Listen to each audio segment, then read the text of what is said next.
तो हम लोगों ने जो है स्रोतस की चर्चा कर ली थी।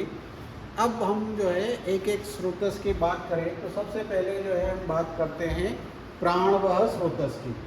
तो प्राणवह स्रोतस से जो है बिल्कुल जो है स्पष्ट है कि जहाँ पर प्राण का एक स्थान से दूसरे स्थान में जो है वहन होता हो, ट्रांसपोर्टेशन होता हो, तो इसके साथ में हम लोग जो है प्राणवह स्रोतस में जो है आयुर्वेद का मत जो है क्या है प्राणवह स्रोतस के संदर्भ में दिया है उसकी बात करेंगे। इसके अलावा जो है प्राणवह स्रोतस के जो है मूल है उनकी चर्चा करेंगे। स्रोतो दृष्टि के लक्षण क्या है, स्रोतो विद्य के लक्षण क्या है, प्राण क्या है उसके बारे में हम चर्चा करेंगे। प्राण का किस प्रकार से संवहन होता है एक स्थान से दूसरे स्थान पर, आयुर्वेद के अनुसार भी बात करेंगे, हम मॉडर्न के अनुसार भी बात करेंगे। और इसके साथ में जो है मॉडर्न की जो चर्चा करेंगे तो उसके साथ में जो है इस प्रकार से जो है एल्विलाई के अंदर जो है गैसियस एक्सचेंज होता है उसकी भी करेंगे। उस गैसियस एक्सचेंज में किस प्रकार से प्रेशर ग्रेडियंट काम करता है उसकी भी चर्चा करेंगे। और स्रोतस का जो मूल है महास्रोतस बताया गया है उसकी भी हम चर्चा करेंगे। और लास्ट में जो है हम उस स्रोतस के जो है क्लिनिकल इम्पॉर्टेंस की जो है चर्चा करेंगे। तो हम जो है वन बाय वन बात करते हैं। सबसे पहले जो है आयुर्वेद में जो है प्राणवह स्रोतस के संदर्भ में क्या कहा है, तो आचार्य चरक ने जो है बात की है कि तत्व प्राणवानाम स्रोताम हृदय मूलम महास्रोतस्य। आचार्य चरक ने जो है प्राणवह स्रोतस की चर्चा की है और उस प्राणवह स्रोतस में जो है क्या क्या है कि प्राणवानाम स्रोताम हृदय मूलम महास्रोतस्य। जबकि आचार्य सुश्रुत ने कहा है कि प्राणवहे द्वे, प्राणवह स्रोतस जो है दो होते हैं। तयोर मूलम, उनके जो मूल है हृदय रसवाहिन्यश्च दमन्य, और उसका जो बात कही है कि प्राणवाहिन्यश्च दमन्य। और वाग्भट ने भी जो है बात वही की कि जो प्राणवाह स्रोतस हैं उसके मूल जो है हृदय और महास्रोतस। यानी कि जो धन्वंतरी संप्रदाय और आत्रेय संप्रदाय है दोनों में जो है थोड़ी सी मतभिन्नता है, लेकिन जो है आत्रेय और धन्वंतरी संप्रदाय ने जो है हृदय को जो है प्राणवह स्रोतस का मूल बताया है। यदि हमको प्राणवह स्रोतस की बात करेंगे तो हृदय में जो है प्राणवह स्रोतस हमको दिखेगा, लेकिन साथ में जो हमने प्राणवाही धमनियों की बात की है, जबकि आचार्य चरक ने जो है महास्रोतस की जो है चर्चा की है मूल में।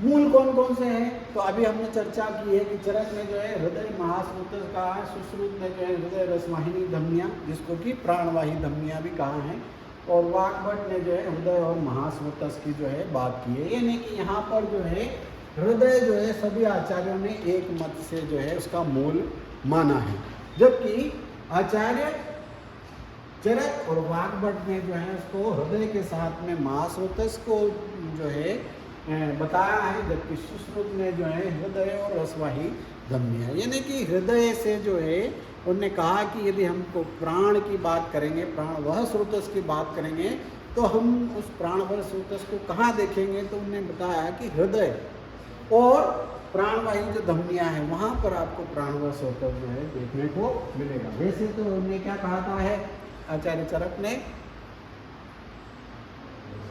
कि यावंतो ही मूर्तिमंतो भाव विशेषस एवस्मिन सोत्सा प्रकार विशेषण। ये नहीं कि ये जो है पूरे शरीर में है स्रोतस, लेकिन हमको जो है उनके मूल के आधार पर जो है उनको जानना चाहिए।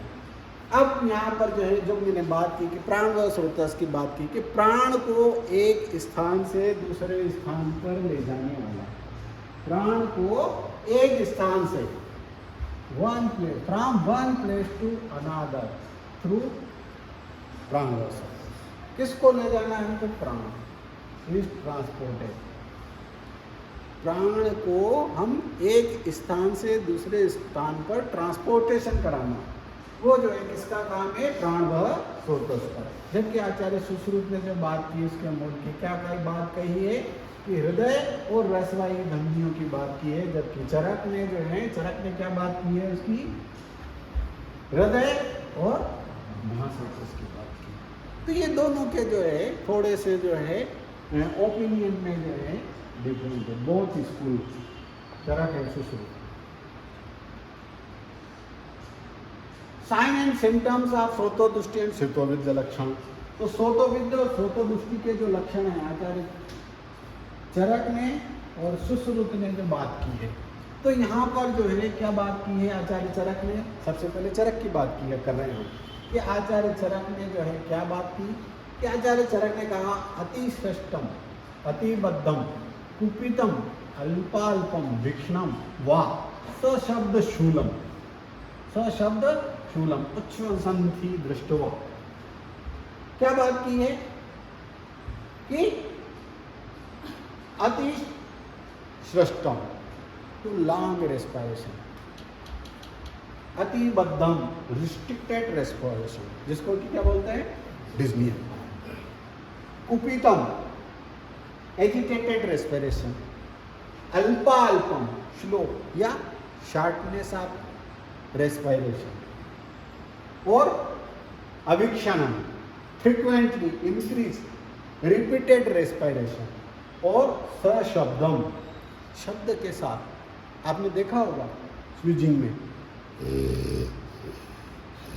सांस लेने में उसके नाक से जो है आवाज आने लगती है, और शूल पेनफुल रेस्पिरेशन, सांस लेने में जो है दर्द। देखिए क्या मतलब जो है आचार्य चरक ने जो है क्लासिकल सिम्टम्स की बात की है कि इन सिम्टम्स के आधार पर भी हम जो है ऐसा समझना चाहिए कि प्राण वह श्रोता जो है दूषित हो गए। कैसे दूषित हो गए? अतिश्रेष्ठम लॉन्ग रेस्पिरेशन, यानी कि आपको सांस लेने में दिक्कत आ रही। फिर अतिबद्धम रिस्ट्रिक्टेड हो रहा, ले नहीं पा रहे, या फिर कुपित हुए हैं, एजिटेटेड रेस्पिरेशन है, या फिर अल्पा अल्पा स्लो शार्टनेस। किसमें होता है? अस्थमेटिक कंडीशन में बहुत शार्टनेस होता है। That is not normal respiration. तो जो आचार्य चरक ने बात की है वो कहीं न कहीं बहुत ही सोच समझ करके और उनके क्लासिकल सिम्टम्स को जो है लिखा है कि जो है किस प्रकार से प्राण श्रोतोदृष्टि के जो लक्षण की बात की है कि किस प्रकार से श्रोतोदृष्टि होती है। तो हमने बिल्कुल बताया है कि अतिश्रेष्ठम अतिबद्धम कुपितम अल्पाल्पम वीक्षणम वासा शब्द सुनम, ये सारे सिम्टम्स बता दिए कि अगर ये चीज़ें जो हैं आपको मिलते हैं साइन और सिम्टम्स, इसका मतलब ये है कि उस व्यक्ति के प्राण वह श्रोता जो है दूषित हो गए हैं। तो हमको जो है उस स्रोतस के जो प्राण व स्रोतस दूषित हो गए हैं तो हमको क्या करना चाहिए? श्रोतोदृष्टि खवेगुणी को दूर करना चाहिए। तो बिल्कुल जो है स्पष्ट बात थी। देख shortness of breathing including the chronic lung disease many conditions can cause chronic shortness of breathing including the chronic lung disease including COPD, asthma, pulmonary fibrosis and pulmonary hypertension। इन सब में जो है ये सारे लक्षण जो है कहीं न कहीं मिलते हैं। तो कुल मिलाकर के हम ये कह सकते हैं कि जो लंग्स और हार्ट के साथ में जो सर्कुलेशन हो रहा है कहीं न कहीं जो है वो अफेक्ट हो रहा है। तो ये हमने जो है आचार्य चरक ने जो बात की है श्रोतोदृष्टि के लक्षण उसकी बात की। अब बात करते हैं हम आचार्य सुश्रुत। सुश्रुत ने क्या कहा? तो आचार्य सुश्रुत ने जो बात की है तत्र विद्यस्य कोशनम विमलम मौनम भ्रमणम वेपनानि मरणम वा। क्या बात की है कि इसके जो है श्रोतो विद्य होने से जो है क्या होता है? विद्यस्य क्रोशनम आक्रोश, विमनम शरीर का झुकना, झुक जाता। तो सांस लेते हैं तो क्या होता है? हम जब सांस नहीं ले पाते हैं तो क्या करते हैं? हम झुक जाते ताकि सांस लेने में जो है आपने देखा होगा कि हमको जो है कई बार जो है स्नीचिंग नहीं हो पाती तो क्या करते हैं? तुम झुक जाते हैं। उससे जो है हम मसल्स में जो है स्ट्रेसनेस आती, ताकि जो है लंग्स की कैपेसिटी बढ़ेगी, तो रेस्पिरेशन जो है इजीली हो सकता। मूर्छा, चक्कर आना, और कुपित के साथ में जो है भ्रणम विपनानी मरणम वा, मरणम यानी कि उन्हें जो है मृत्यु तक की बात कह दी। प्राण व श्रुतस के जो है विद्ध होने से जो उन्हें लक्षण बताए कि क्रोशन, विमन, मोहन, भ्रमण, weapon, the an injury in any those are Srutas produce ruining, bending down of the body, loss of consciousness or illusion, and having a many ultimately prove it. इतने सब होने के साथ साथ में जो है वो कहाँ तक पहुँच जाते हैं? मृत्यु तक पहुँच जाते हैं। तो ये आचार्य सुश्रुत ने जो है श्रोतोविद्य के जो है लक्षणों की बात की। तो आचार्य चरक ने और सुश्रुत ने जो है श्रोतोविद्य की बात की है, वो जो है हमारे रेस्पिरेशन से संबंधित जो है बात की। अब बात करते हैं व्हाट इज द प्राण, क्या है प्राण? तो आचार्यों ने जो है प्राण की बात की है। सुश्रुत ने कहा है अग्नि, सोम, वायु, सत्व, रज, तम, पंचेंद्रियाणि और भूतात्मा की प्राण। बोले ये 12 प्राण होते हैं और उन्हें गिना दिए हैं कि ये हमारे जो शरीर है उसमें जो है 12 प्राण होते हैं। अग्नि, सोम, वायु, सत्व, रज, तम, पंच इंद्रियां और भूतात्मा अर्थात जीवात्मा। तो ये जो 12 है उन्हें काउंट करा दिया कि ये 12 जो है प्राण हैं, और इन प्राणों को एक स्थान से दूसरे स्थान पर जो ले जाने वाला है इस कॉल्ड प्राण, वह स्रोतस। तो मैं समझता हूं कि आपको जो है धीरे धीरे जो है ये क्लियर हो रहा होगा। प्राण का संबंध, प्राण के संबंध में जो है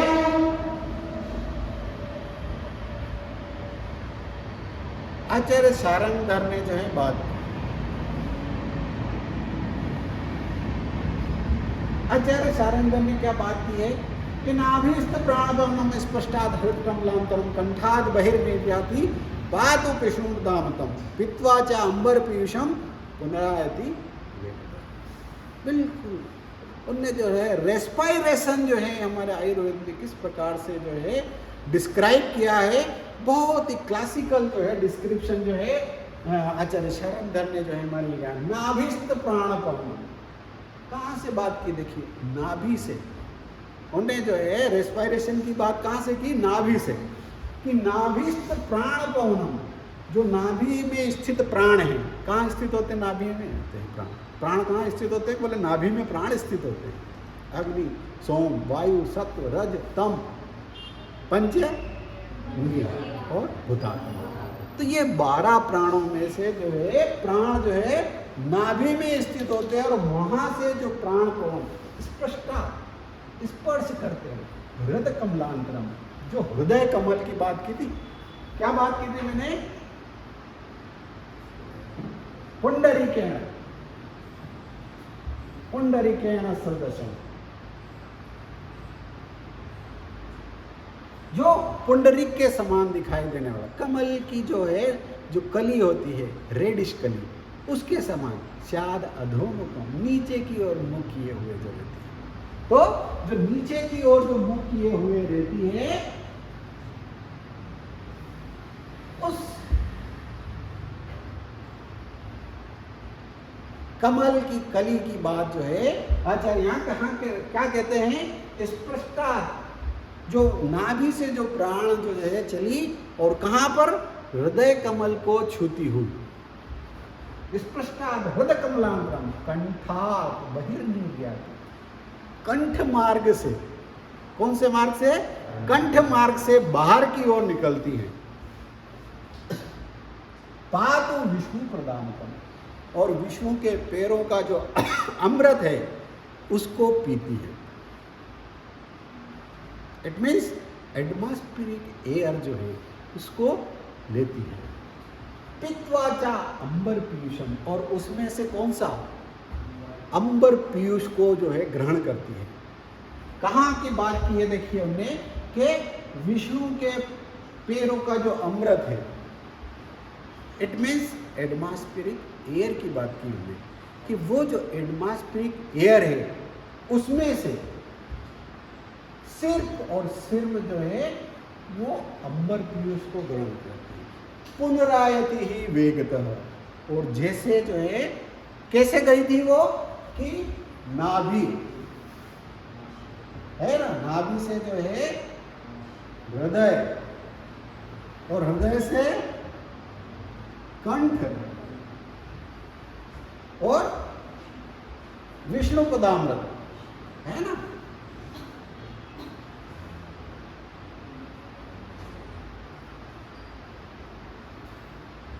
ये जो है उसका मार्ग है।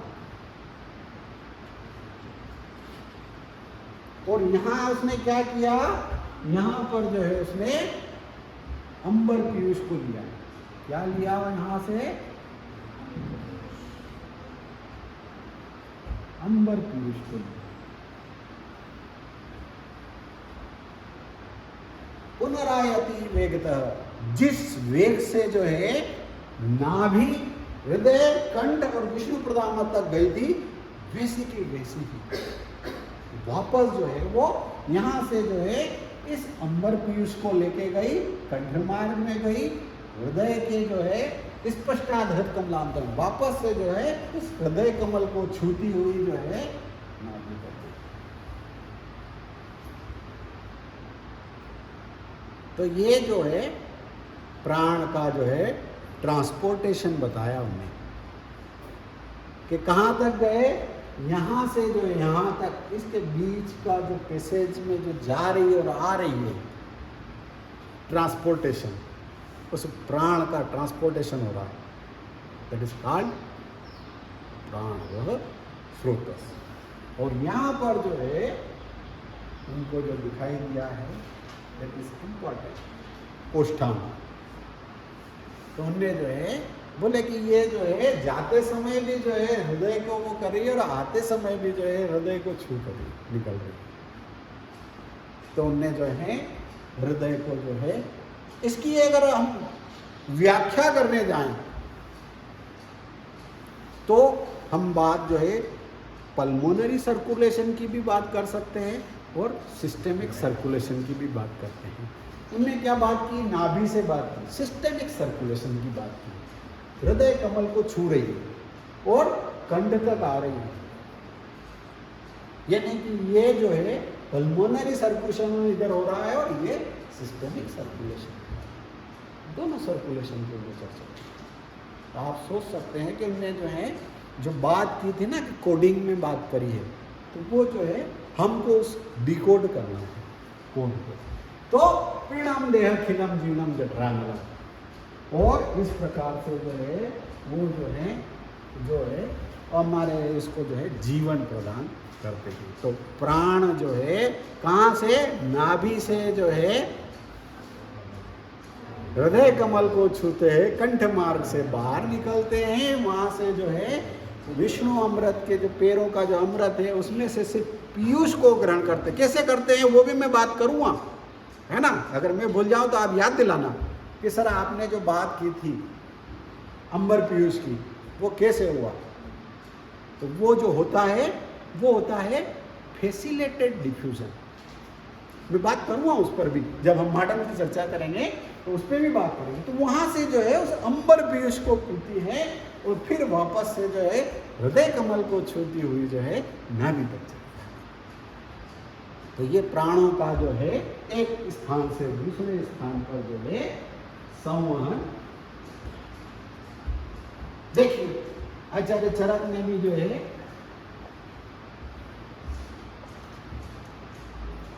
स्थानानम प्राणस्य मूर्धौर कंठ जिह्वा नासिका इष्टिवन शब्द गारा श्वासार आदि करना चाहिए। उनने जो है प्राण के स्थानों की भी बात की कि क्या बात की, प्राणों के स्थानों की, मूर्धा, उरह, मूर्धा मतलब हेड रीजन, शिरा प्रदेश जिसको कहते हैं, उरह चेस्ट रीजन, कंठ जिह्वा और नासिका, ये जो है प्राण के स्थान है। आचार्य चरक ने जो है ये प्राणों का स्थान बताया और कर्म भी बता दिया उसका कि इन प्राणों के जो स्थान है उनका क्या कर्म है। किस संदर्भ में बात की थी ये? प्राणवायु के संदर्भ में बात की, जो वायु के भेद बताएं उसके संदर्भ में बात की कि प्राण का क्या कारण बनना है? शिवन, बार बार थूकना, उद्गार छींक आना, डकार आना, श्वास रोग का होना और आहार आदि को जो है आमाशय आदि स्थानों में पहुंचाना जो है, ये जो है उसके कर्म है, ये उसके स्थान है और ये उसके कर्म है। यानी कि क्या फंक्शन है, उस फंक्शन की भी उन्होंने बात कर दी कि what is the function of प्राणवायु स्रोतस। तो इन चीजों को जो है वो इधर से उधर करता है प्राण, और उसको ले जाने वाला जो है प्राण।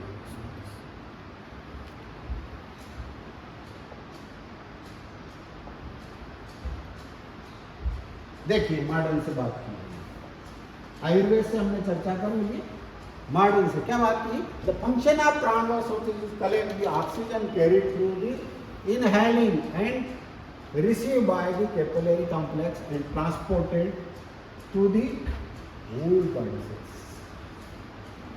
And this transportation becomes nature of Shraman as the function of Sutras. It is very simple. कि वो जो है, जो प्राण, हम मॉडर्न से क्या बात कर सकते हैं प्राण के संदर्भ में? ऑक्सीजन, जो कि हमारी प्रत्येक सेल के लिए इसेंशियल है। अगर वो नहीं होगी तो सेल डिस्ट्रॉय हो गए। तो इसलिए जो है, जो सबसे इसेंशियल चीज है वो है ऑक्सीजन। तो वो ऑक्सीजन नाभिस्थ प्राणपनो स्पष्टाद हृदय, बिल्कुल वही बात यहाँ पर कर कि उसको जो है ट्रांसपोर्टेशन का काम जो है करती है। कहाँ होता है ये? लंग्स के अंदर। लंग्स में कहाँ पर? एल्वियोलाई के अंदर। एल्वियोलाई के अंदर क्या होता है? गैसियस एक्सेल। कैसे होता है वो विस्तृत में चर्चा करते हैं।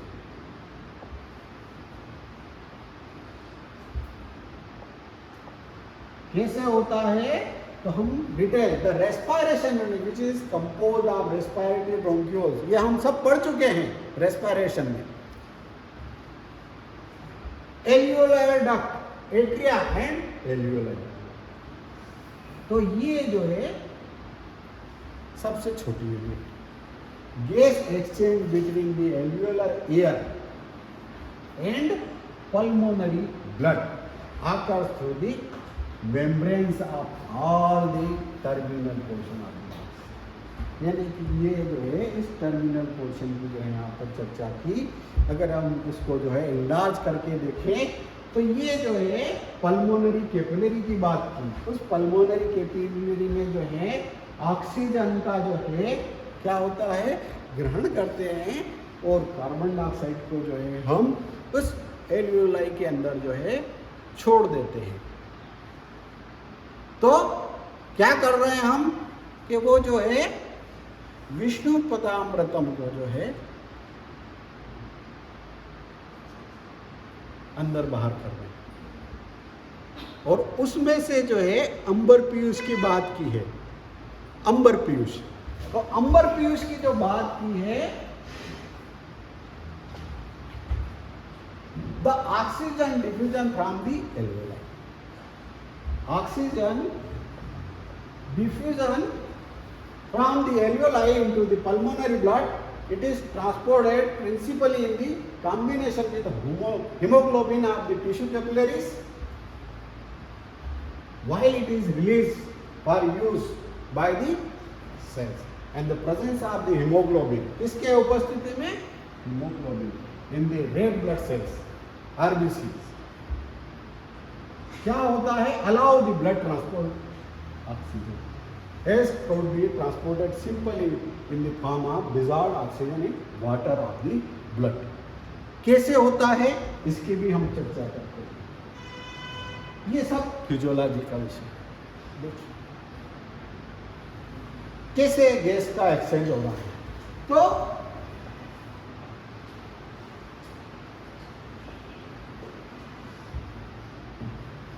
ये एल्वियोलस, इसके अंदर जो है ये ब्लड प्लाज्मा, और उसके अंदर क्या है ये आरबीसी। ये क्या है आरबीसी, रेड ब्लड सेल्स। अब रेड ब्लड सेल्स के अंदर क्या हो रहा है, देखिए हमने जो है जल महाभूत की कल्पना करके बताया था, आपने उदाहरण के रूप में बताया था कि ऑक्सीजन के जो है 2 मॉलिक्यूल, ऑक्सीजन का 1 और हाइड्रोजन के 2 मॉलिक्यूल, लेकिन यहाँ पर जो है एक साथ में जो है कार्बन का मॉलिक्यूल भी है। कितना होता है कार्बन का जो है नंबर 6 है ना। एटॉमिक वेट कितना होता है 12.000 समथिंग है ना। उसका जो है हेक्सागोनल जो है स्ट्रक्चर होता है। हमको जो है केमिकल लेवल पर जो है बात करना पड़ रही है उस स्रोतस को, ट्रांसपोर्टेशन को समझने के लिए कि किस प्रकार से वो जो है हमारा ट्रांसपोर्टेशन कर रहा है। तो हमारे आचार्यों ने जो है उस लेवल की बात की थी। तो देखिए ये ऑक्सीजन के जो है 3, ऑक्सीजन का जो है O3 और कार्बन का 1 और हाइड्रोजन का 1 मॉलिक्यूल है ना HCO3।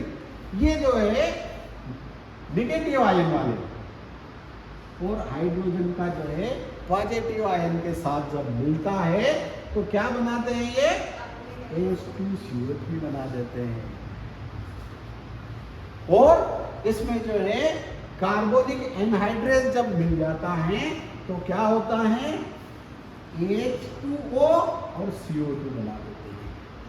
तो H2O तो हमको मालूम है, और ये जो है जो कार्बन का जो ये वाला जो मॉलिक्यूल है ये, और एक ऑक्सीजन का निकल गया तो ये यहाँ पर जो है CO2 बन जाता है, और ये क्या हो जाता है रिलीज हो जाता है किसके अंदर एल्वियोलाई के अंदर, जो स्पेस होती है एल्वियोलाई में।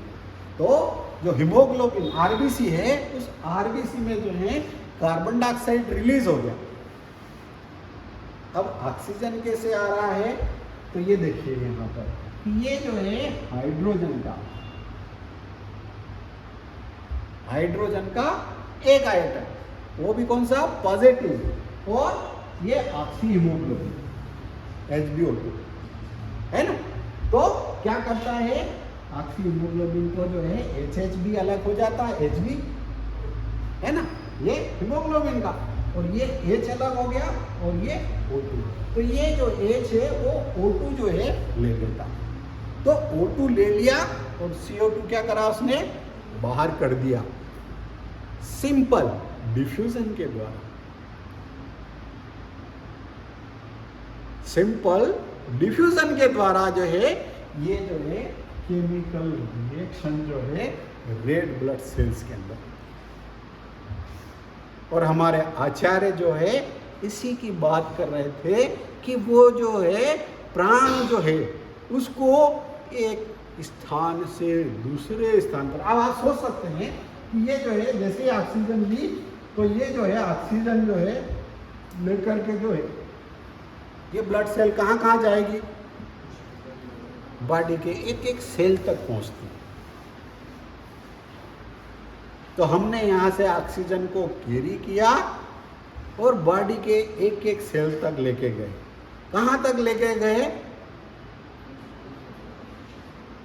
नाभि तक। बात की ना, नाभिस्त प्राणपरम स्पष्टाद हृदय कमलांतरम, हृदय कमल को छूती हुई, ये हृदय कमल को छूती हुई जो है नाभि तक ले जाती है और वापस जो है पुनरावृत्ति है वापस भी आती है। यानी कि ये नहीं है कि आरबीसी चली गई तो अब नहीं आएगी, वापस भी आती है। तो आचार्यों ने जो है बहुत ही क्लासिकल जो है हमको जो है डिस्क्राइब किया। और बात करता हूँ किसकी, जब मैंने बताया था आपको कि आप मुझे याद दिलाओ, हाँ, अंबर पीयूष की। कैसे अंबर पीयूष जो है वो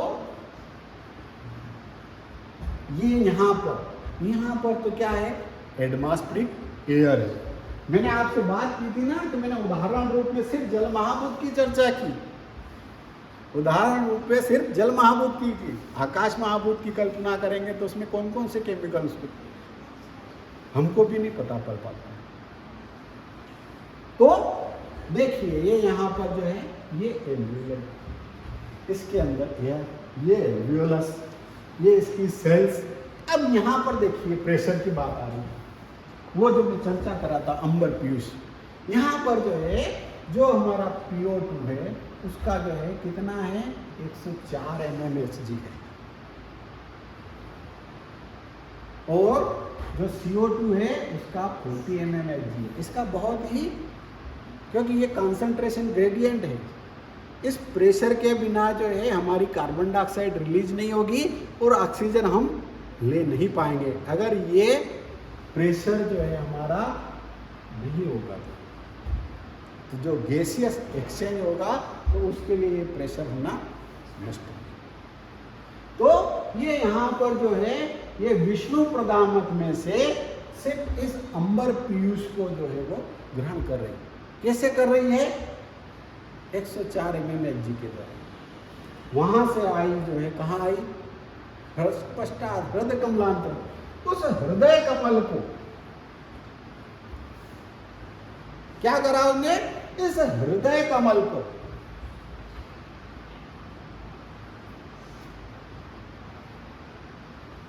वो छूती हुई, इस हृदय कमल को जो है छूती हुई जो है नाभि तक पुनः जाती है। और यहाँ पर क्या होता है, यहाँ ऑक्सीजन का 40 mmHg है, कार्बन डाइऑक्साइड का 45 mmHg, और जो है सेल्स के अंदर जो होता है 95 mmHg और 40 mmHg। तो यहाँ पर जो है ऑक्सीजन जो है एब्जॉर्ब होगी, कार्बन डाइऑक्साइड जो है रिलीज हो जाएगी। तो ये यहाँ पर जो है ये होता है, और वापस जब जाते समय जो है आपका जो है ऑक्सीजन का 40 mmHg हो जाए, कार्बन डाइऑक्साइड का 40। तो कार्बन डाइऑक्साइड यहाँ से रिलीज हो गई, यहाँ पर ऑक्सीजन रिलीज हो गई।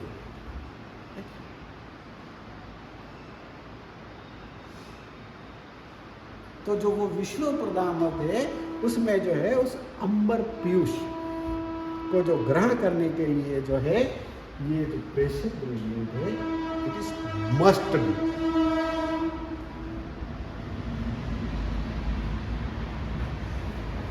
और डिटेल में हम चर्चा करें,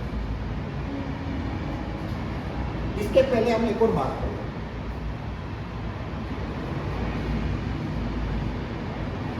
क्या है, complete the table of regarding partial pressure of oxygen and carbon dioxide mmHg। तो पार्शियल प्रेशर में एटमॉस्फेरिक एयर, एटमॉस्फेरिक एयर में जो है ऑक्सीजन का प्रेशर होता है 149 mm of Hg,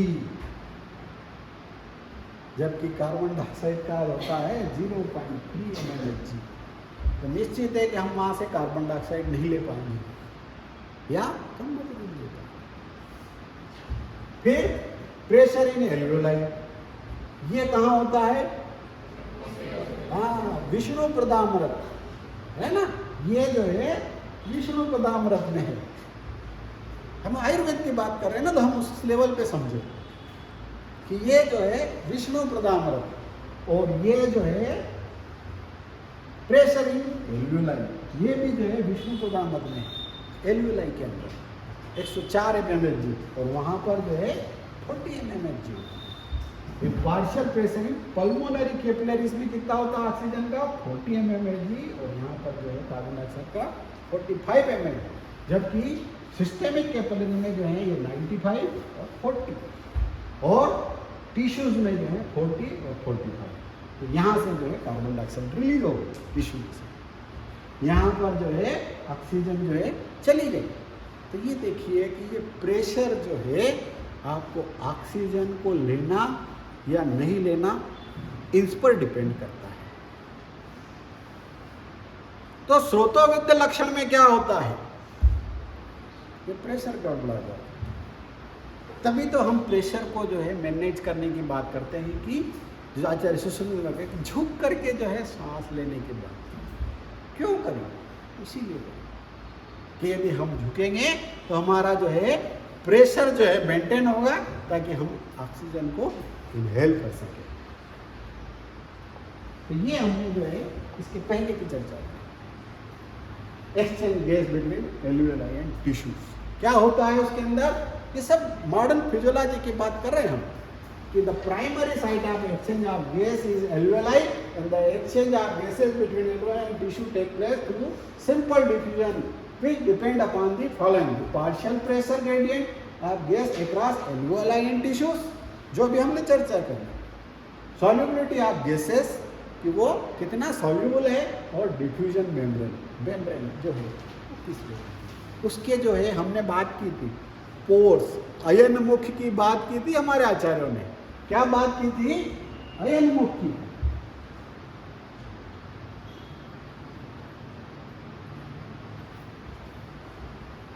जिसकी मैंने जो है पहले चर्चा भी की थी कि 145 एंगस्ट्रॉन, 40 एंगस्ट्रॉन और 2 एंगस्ट्रॉन के जो है पोर्स होते हैं उस मेम्ब्रेन में, तो वो एक्सचेंज करने का काम कराते हैं। तो वो क्या है?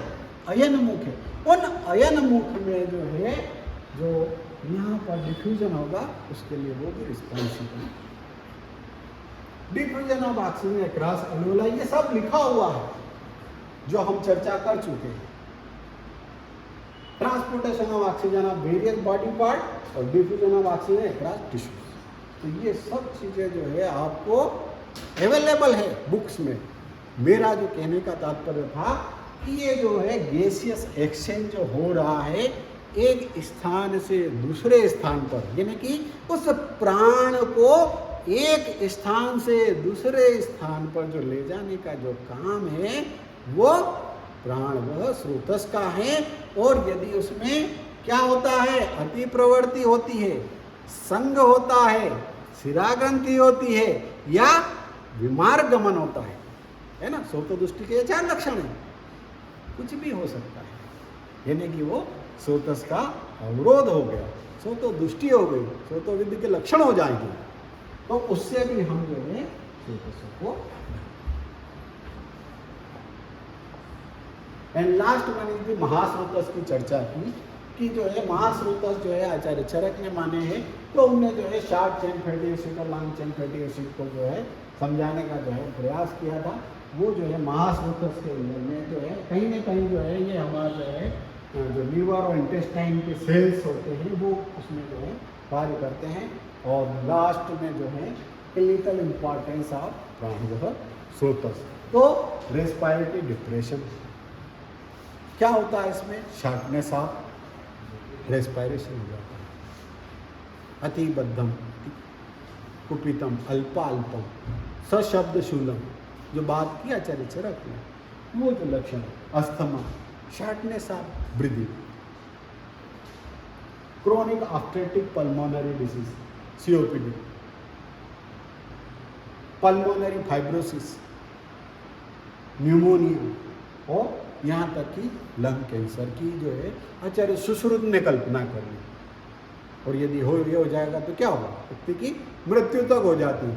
तो आचार्य सुश्रुत इस बात को जानते थे कि प्राणवायु स्रोतस में यदि दृष्टि होगी तो वो जो है इस स्टेज तक जो है पहुँच जाएगा। तो ये जो है इसकी क्लिनिकल इम्पोर्टेंस की बात की।